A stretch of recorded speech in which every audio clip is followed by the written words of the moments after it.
রক্তদান জীবনদান এই স্লোগানকে মাথায় রেখে সিথির মুন্সির বাগান সার্বজনীন দুর্গোৎসব কমিটির তরফ থেকে একটি বিরাট রক্তদান শিবিরের আয়োজন করা হয়, যেখানে প্রাকৃতিক দুর্যোগকে উপেক্ষা করে সাধারণ মানুষেরা স্বেচ্ছায় রক্তদানে অংশগ্রহণ করেন। এদিন এই উপলক্ষে আয়োজিত অনুষ্ঠানে উপস্থিত ছিলেন স্থানীয় বিধায়ক সায়ন্তিকা ব্যানার্জি, বরানগর পৌরসভার ভাইস প্রেসিডেন্ট দিলীপ নারায়ণ বসু সহ অন্যান্য বিশিষ্ট ব্যক্তিবর্গ। একই সঙ্গে উপস্থিত ছিলেন সংস্থার সদস্য থেকে শুরু করে স্থানীয় সাধারণ মানুষেরা। 4,70,00,000 টাকা আমাদের বিধায়ককে দিয়েছেন শুধুমাত্র রাস্তার জন্য। এটা আপনাদের কাছে একটা বাড়তি পাওনা।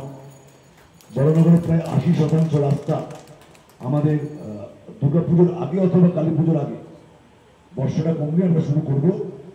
টেন্ডারে যাচ্ছে সামনের সপ্তাহে। বিধান পার্কে টোটাল রাস্তা দেওয়া আছে। বেনি কলোনিতে আমাদের যে পিসিরাবি সড়ক, সেই তারা এই উদ্যোগ নিয়েছেন আজকে সিথির মুন্সি বাগান সার্বজনীন দুর্গোৎসবের পক্ষ থেকে। তারা শুধু দুর্গোৎসব যে করেন তা না, তারা বিভিন্ন সামাজিক কাজের সাথেও যুক্ত থাকেন এবং এই ওয়ার্ডের পৌরপিতা এবং আমাদের বরানগর পৌরসভার ভাইস চেয়ারম্যান সুনুদা আমার সাথে রয়েছেন এবং এই কমিটির দুর্গোৎসব কমিটির সকলে এখানে রয়েছেন। হ্যাঁ, একটু দোনমনের মধ্যে আমরা ছিলাম যে আমরা করতে পারবো কিনা, কিন্তু রক্তদাতারা তারা এসে যখন পর্যাপ্ত পরিমাণে তারা আসছেন, উপস্থিত হচ্ছেন, তো আমরা এটা কন্টিনিউ করলাম এবং প্রচুর মানুষ, প্রায় 70 জন প্রায় এখন কাছাকাছি রক্ত দিয়ে দিয়েছেন। তো ওই প্রাকৃতিক দুর্যোগের মধ্যে এর চেয়ে বেশি আর কী চাই। আর এটা একটা কি বলবো যে সামাজিক একটা মানে স্ট্রেংথ রক্তদান শিবির করে, স্বেচ্ছায় রক্তদান শিবির। কারণ এমার্জেন্সিতে যখন রক্ত রেড ব্লাড গ্রুপ খুঁজে পায় না পেশেন্টের পরিবারের মানুষজনেরা, তখন কিন্তু এই রক্তদান শিবিরগুলোই কিন্তু কাজে লাগে এবং ব্লাড ব্যাংকে যে রক্তগুলো জমা পড়ছে সেখান থেকেই হয়তো কিন্তু একজনের প্রাণ বাঁচে। তো সেক্ষেত্রে আমি অত্যন্ত আনন্দিত এবং গর্বিত যে বরানগরের প্রত্যেক কোনায় কোনায় কিন্তু প্রত্যেক রবিবার করে মিনিমাম করে 5টা থেকে 10টা করে রক্তদান শিবির হয়। এটাতে আমি একদম মানে শিওর হয়ে বলতে পারি, আমি অত্যন্ত আনন্দিত যে প্রত্যেক মানুষজনেরা, প্রত্যেক ক্লাব সংগঠন, প্রত্যেকটা দুর্গোৎসব পুজো কমিটির পক্ষ থেকে তারা এই সামাজিক উদ্যোগ, মানুষের পাশে থাকার যে উদ্যোগ, তারা সেটা নিয়ে। তো আমার সাথে প্রতিনিয়ত বরানগর পৌরসভা তারা একটা মনিটরিংয়ে একটা থাকে, কোঅর্ডিনেশনে থাকে এবং তারা তাদের মাধ্যমে, তাদের ইঞ্জিনিয়ার্সদের মাধ্যমে চেয়ারম্যান, ভাইস চেয়ারম্যানকে সাথে নিয়ে আমি কিন্তু প্রত্যেকটা ওয়ার্ডেই চেষ্টা করছি। দেখুন, আমাদের এমপি অনেক করেছেন জল যাতে কম জমে, তার জন্য বাগদুলা খাল সংস্কার করে দিয়েছেন। মানে অনেকটাই উদ্যোগ উনি নিয়েছেন, আমাদের কাজটা আগে থেকে অনেকটাই সহজ করে দিয়েছেন। দেখুন, সিপিএমের সরকার যখন ছিল সেই সময় আপনারা দেখে থাকবেন যে দুপছলা বৃষ্টি হলে 5-6 দিন মানুষ গলা অবধি জলে নামতে পারত। তো সেক্ষেত্রে সেখান থেকে নিয়ে আমাদের সরকার আসার পরে আমাদের মুখ্যমন্ত্রীর সহযোগিতায়, আমাদের এমপি প্লাস আমাদের বরানগর পৌরসভার সকল আধিকারিকদের সহযোগিতায় আমরা কিন্তু সেটা এখনও জল জমে না যে তা না। একদিনে তো আমরা এইটা মানে মাটি খুঁড়ে জায়গা করতে পারবো না। এটার একটা আউটলেট জায়গা, জলটা যে আমি তুলবো পাম্প করে, সেই জলটা তো আমার ফেলার একটা জায়গা বের করতে হবে, সেটা যেখানে সেখানে তো ফেলে দেওয়া যায় না। তো এটা একটা সায়েন্টিফিক ব্যাপার এবং একটা সময় সাপেক্ষ ব্যাপার।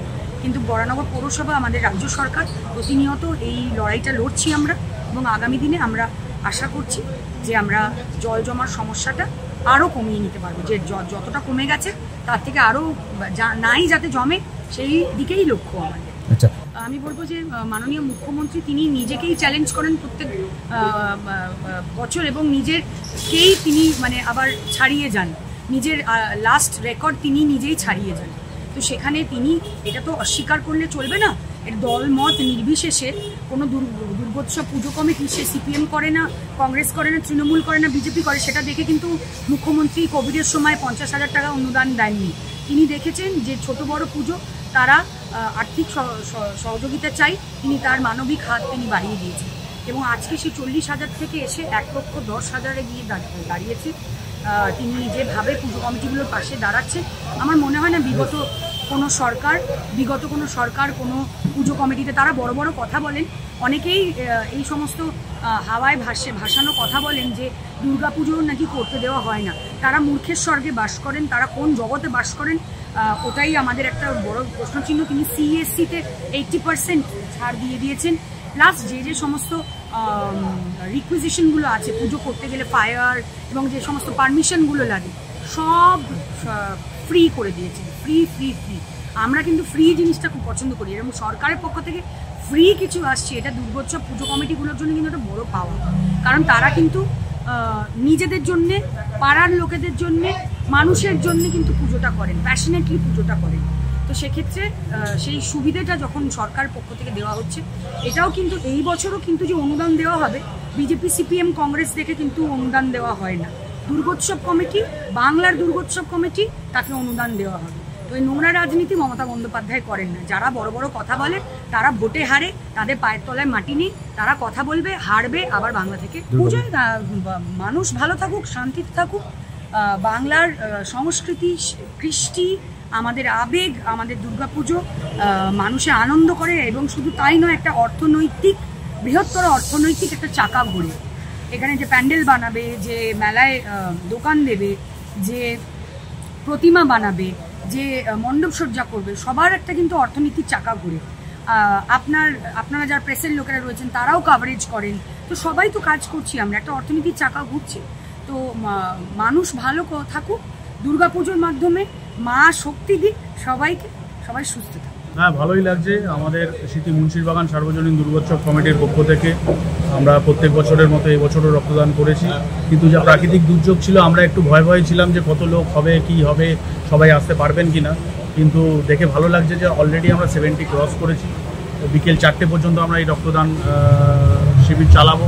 আমরা আশা করছি আমরা 100 ক্রস করতে। যারা রক্ত দিচ্ছেন তাদেরকে বলছি, ভালো থাকবেন, সুস্থ থাকবেন, পাশে থাকবেন, যে কোনো দরকারে অদরকারে আমাদেরকে পাশে পাবেন। প্রচুর খুশি আমরা। রক্তদান শিবির আমরা প্রত্যেক বছরই করি এবং কিছু সাধারণ মানুষ আমাদের পাশে থাকে। আমরা চাই আমাদের সারা বছর আমাদের পাশে আপনারা থাকুন। আমরা এই রক্তদান উৎসব আবার যেন করতে পারি, স্বাস্থ্য শিবির পরীক্ষা যে আমরা করি সেটা আমরা আবার করতে পারি, এবং আমাদের যে দুর্গা উৎসব হয় এই বছর সেটা 79 বছরে পদার্পণ করতে চলেছে। আমরা কিছু ভালো পুজো উপহার দিতে আমরা চাই, আমরা ভালো কিছু পুজো এই বছরও অন্য বছরের মতো উপহার দিতে চাই।